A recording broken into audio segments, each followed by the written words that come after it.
Hi, this is Julia with Prison, the Hidden Sentence, and I'm here at the International Prisoners Family Conference, the 10th year of the conference.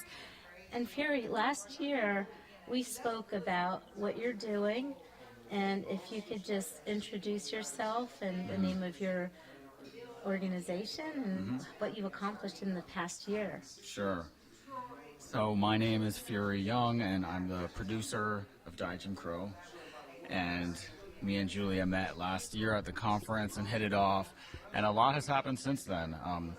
Just for those who don't know, briefly, the album is a concept multimedia album involving music and art books and music video and documentary, which is about the Black American experience in the era of mass incarceration.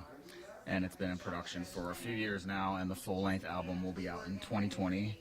And in the past year, actually, after coming here, I met some people, or rather here I met some people who would help me with access, and I eventually got into Colorado Department of Corrections. That's wonderful. And have some rehearsals set up for South Carolina on my way back north. You've just done so much. We got to hear a clip from the album, and one of the songs, and everybody here was just so excited about it, and he only played a little bit of it, so we wanted to hear the rest. I think during the next break we're going to hear the rest of it. I hope so, yeah. They saw a little bit of the video for Headed to the Streets, so.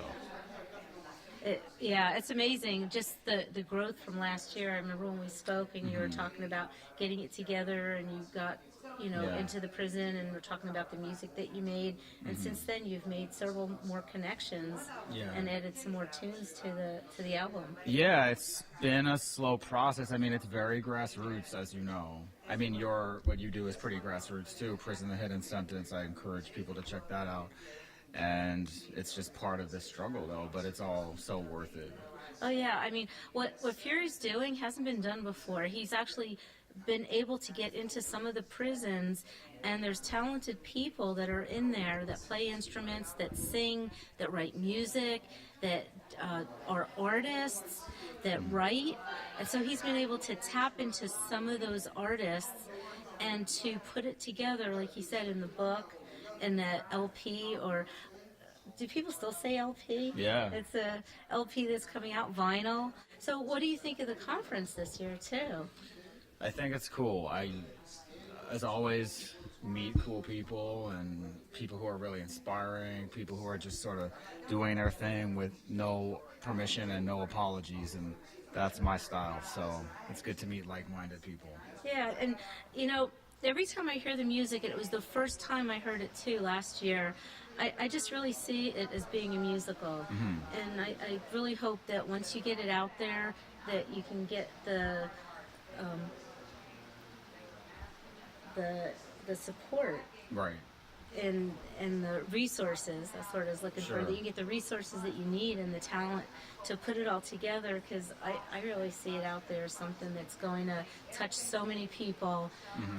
It's you tell a story. It's not just music. It starts from the beginning of somebody's life, doesn't it? Yeah. Well, that's why the multimedia aspect is really important, because through getting that those resources that you're talking of, and that funding, we'll be able to have a documentary component that tells all those stories, not just through song, but through video and through literature. The EP book that we put out was a really good first step to tell some of those backstories, and the Headed to the Streets music video and the First Impressions music video, which is being edited right now, were also great additions. But I think it would be great to have potentially a short documentary for each song on the album. So, for instance, there's a song off the EP called Tired and Weary. It's about a guy named Anthony McKinney who's doing 28 years to life for a murder that he maintains he didn't commit.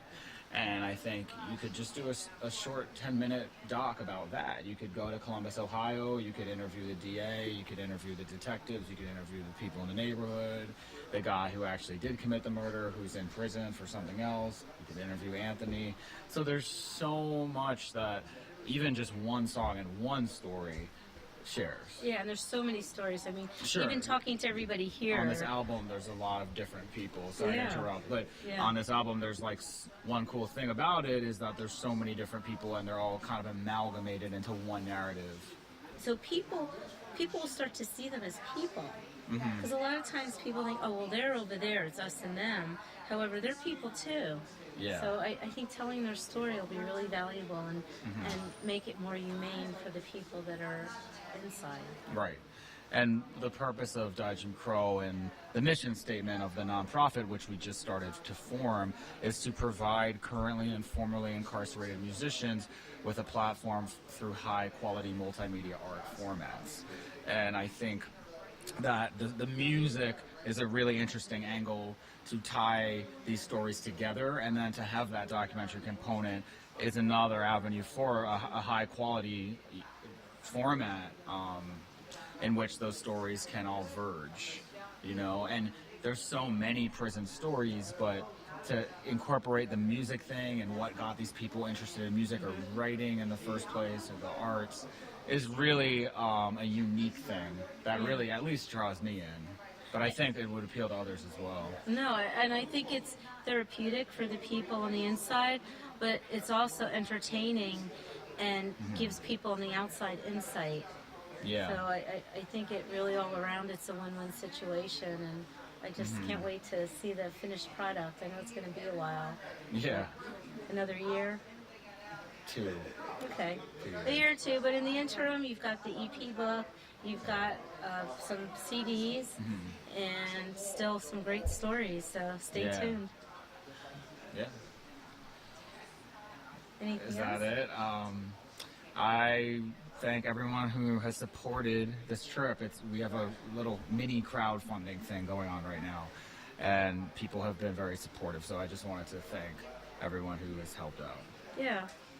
And we could put on there how people can reach out to you. Yeah, although hopefully by the time this comes out, this will already be funded, which it almost is. So it's great So news. exciting. Yeah. So hopefully we don't even have to do that. But thank you everyone who supported, and thank you, Julia. I feel like we should say more.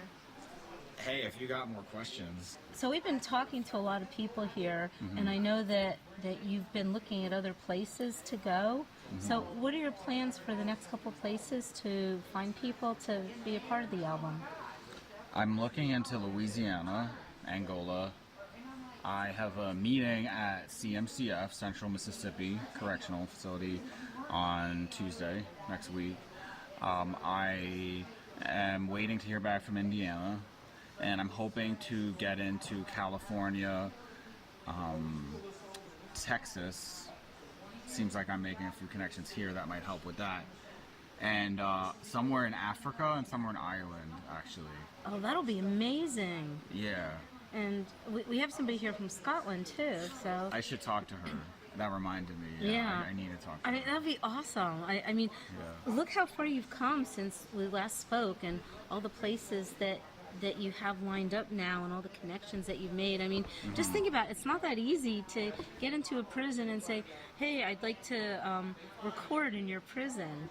Well, this is a great opportunity to thank someone named Justin Jones, who was the corrections director in Oklahoma for 8.5 years, and he's a colleague that I met in August of last year, and he loved the project, and he's been introducing it to current directors of different DOCs nationwide.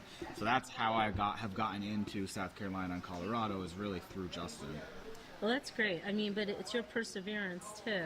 Sure, but it helps to have a former corrections director and one who's really down to earth and in it for the right reasons. Well, that's great. You made the right connection. You're moving forward. You've got all these other places lined up. Yeah. And you're going to be making some great music.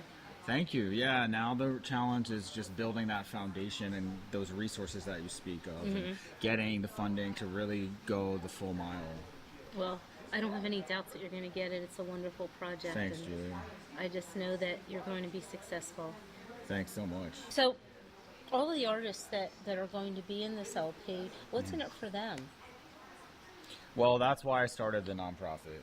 because it's going to level the playing field for everyone. So essentially, no one gets royalties now, including myself. And I like that model because it takes away the money side to things, and it becomes just more of a egalitarian effort for all parties to give back to these folks and the folks still in there. My board of directors and myself are going to have to figure out what the fairest business model is in terms of how people can participate financially, if at all. And I do think that they should be paid something. But as per the mission statement, it's an opportunity to be involved in high quality multimedia art formats. Is that enough? I don't know. I personally don't think so. But I am excited to have a board of directors that can help inform that decision. So that's kind of more of an open-ended thing as of now. You know, prior to the nonprofit, we were sort of a loose for-profit. It was never formal, though. There was no business model set up. And we were going to give royalties to formerly incarcerated artists, but every DOC that I would get access to would say, no, you can't give royalties to currently incarcerated artists. So my philosophy is if one person eats, everyone should eat. And if one person can't eat, then we all can't eat.